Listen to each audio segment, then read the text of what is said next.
দিল্লিতে জাতীয় নির্বাচন কমিশনে তৃণমূল কংগ্রেস আগে অভিষেক বন্দ্যোপাধ্যায় জানিয়েছিলেন যে আজ 31শে ডিসেম্বর কমিশন কার্যালয়ে তৃণমূল কংগ্রেসের প্রতিনিধিরা তারা পৌঁছবেন এবং মুখ্য নির্বাচন কমিশনার জ্ঞানেশ কুমার সহ কমিশনের ফুল বেঞ্চের সঙ্গে সাক্ষাৎ করতে চলেছেন প্রতিনিধি দলের সদস্যরা। আমাদের প্রতিনিধি বিজেন্দ্র সিংহ সঙ্গে আমরা কথা বলবো। তার আগে আপনাদের জানিয়ে দিই, প্রতিনিধি দলের নেতৃত্বে রয়েছেন অভিষেক বন্দ্যোপাধ্যায়। কয়েকদিন আগেই তিনি সাংবাদিক বৈঠক করে জানিয়েছিলেন আজই কিন্তু তারা নির্বাচন কমিশনের সঙ্গে দেখা করবেন, একেবারে ডেডলাইন বেঁধে দেবেন। প্রতিনিধি দলে ডেরেক ওব্রায়েন, কল্যাণ বন্দ্যোপাধ্যায়, মমতা ঠাকুর, সাকেত গোখলেরা রয়েছেন। প্রতিনিধি দলে রাজ্যের 3 মন্ত্রী মানস ভূঁইয়া, প্রদীপ মজুমদার এবং চন্দ্রিমা ভট্টাচার্যও রয়েছেন। দিল্লিতে নির্বাচন কমিশনে তৃণমূলের প্রতিনিধি দল, মুখ্য নির্বাচন কমিশনার জ্ঞানেশ কুমার সহ কমিশনের ফুল বেঞ্চের অন্যান্য সদস্যদের সঙ্গে সাক্ষাৎ করবেন এই প্রতিনিধি দলের সদস্যরা।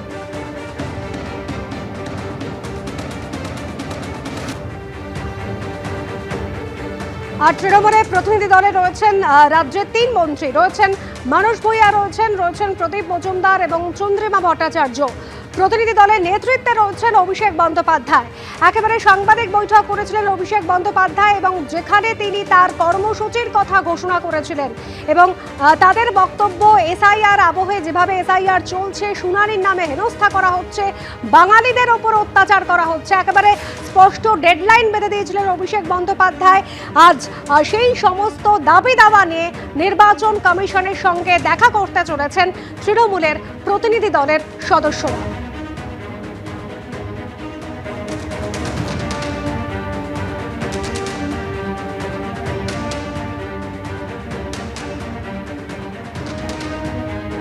প্রতিনিধি দলের নেতৃত্বে রয়েছেন অভিষেক বন্দ্যোপাধ্যায়, রয়েছেন ডেরেক ওব্রায়েন, রয়েছেন কল্যাণ বন্দ্যোপাধ্যায়, মমতা ঠাকুর এবং সাকেত গোখলেরা।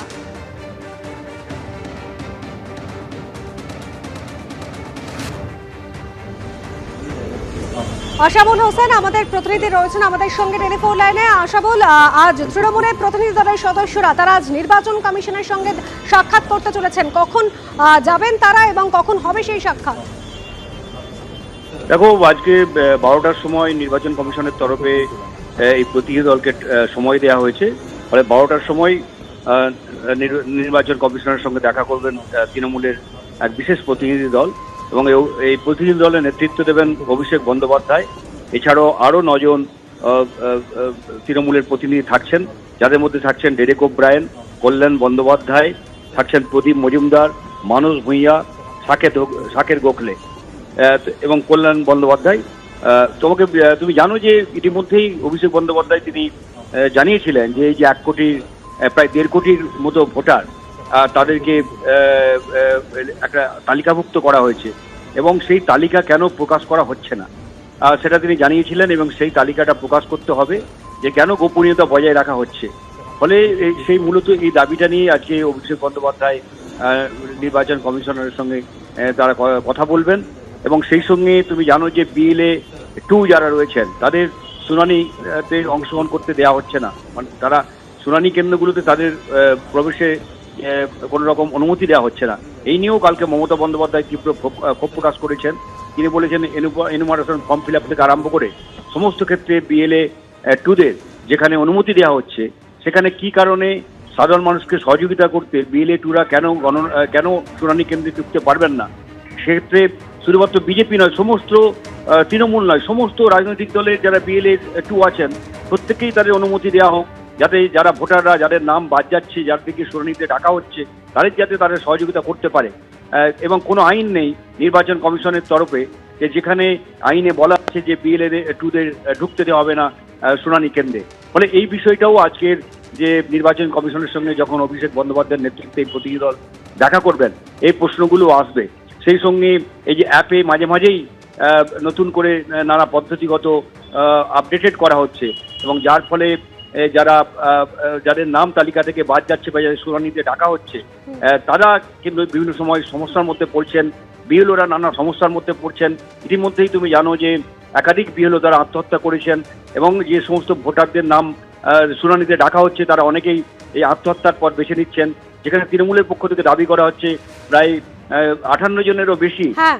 সাধারণ মানুষ এবং বিএলও মিলিয়ে তারা প্রাণহানি, তাদের প্রাণ গেছে, কেউ আত্মহত্যা করেছেন এবং কারো মৃত্যু ঘটনা ঘটেছে। ফলে এরকম একটা পরিস্থিতিতে অভিষেক বন্দ্যোপাধ্যায়রা এই বিষয়গুলোই নির্বাচন কমিশনের সামনে তুলে ধরবেন বলেই মনে করা হচ্ছে।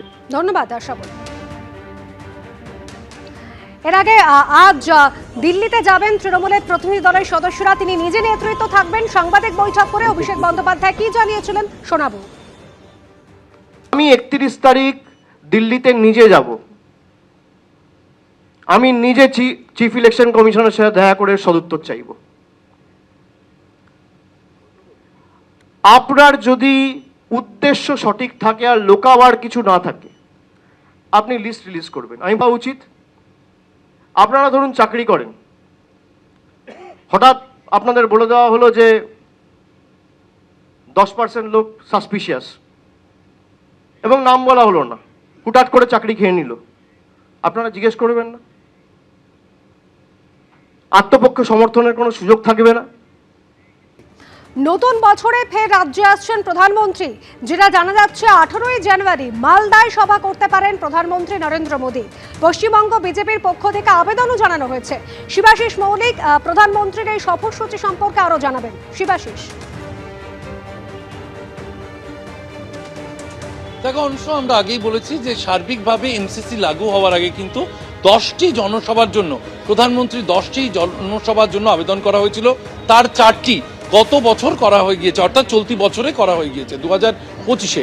সেই সময় দাঁড়িয়ে 2026-এ কিন্তু আমরা জানি যে ইতিমধ্যেই যেভাবে অমিত শাহ আসছেন বা নরেন্দ্র মোদী আসছেন, যেভাবে বঙ্গ বিজেপির প্রস্তুতি চলছে, সেক্ষেত্রে নরেন্দ্র মোদী 2026-এর শুরুতেই কিন্তু নরেন্দ্র মোদী তিনি আবার সভা করতে পশ্চিমবঙ্গে আসছেন, এমনটাই জানা যাচ্ছে। 18 জানুয়ারি মালদা সভার জন্য বেছে নেওয়া হয়েছে নরেন্দ্র মোদীর সভার জন্য। বঙ্গ বিজেপির তরফে তার সেই প্রস্তাব পিএমওতে অর্থাৎ প্রধানমন্ত্রীর দপ্তরে পাঠানো হয়েছে। প্রধানমন্ত্রীর দপ্তরে সেই প্রস্তাব দেওয়ার পর প্রধানমন্ত্রীর দপ্তর বিবেচনা করছে 18 জানুয়ারি না হলেও 17 জানুয়ারি 18 জানুয়ারি এই সময় করে মালদায় তার সভা হতে চলেছে। তা প্রধানমন্ত্রীর দপ্তর থেকে সবুজ সংকেত এলে তারপরে কিন্তু বঙ্গ বিজেপির তরফে চূড়ান্ত প্রস্তুতি শুরু করা হবে। যেমনটা বঙ্গ বিজেপির সূত্রে জানা যাচ্ছে, জানুয়ারি মাসে একাধিক সভার তারা চেষ্টা করছেন, কারণ মোট 6টি সভা বাকি রয়েছে যা এমসিসি লাগু হওয়ার আগে অর্থাৎ জানুয়ারি এবং ফেব্রুয়ারি মাসের মধ্যে নরেন্দ্র মোদীর পক্ষ থেকে করা হবে, এমনটাই কিন্তু বঙ্গ বিজেপির দাবি। ধন্যবাদ শিবাশিস। প্রধানমন্ত্রী আপনার জেলায় আসছেন? আচ্ছা, প্রধানমন্ত্রীর এখনো আসার কথা আছে, আলোচনা হয়েছে। এখন আমরা 17-18 তারিখে এরকম একটা ঠিক হয়েছে, ওখানে মালদাতে আসবেন উনি। আমাদের যে 4টা আমাদের সাংগঠনিক জেলা আছে, বিশেষ করে আমাদের 4টা জেলার ওখানে উনি একটা জনসভা করবেন, এরকম ঠিক হয়েছে। এখনো আমরা যখন হচ্ছে এটা নিয়ে নির্দিষ্ট হবে, সুনির্দিষ্ট যখন আমরা ডেট ফাইনাল হয়ে গেলে পরে নিশ্চয়ই জায়গা ওখানেই হবে, যেটা এর আগে হয়েছিল আমার লোকসভা কেন্দ্রেই হয়েছিল, ওখানেই হবে। এবিপি আনন্দ এগিয়ে থাকে, এগিয়ে রাখে।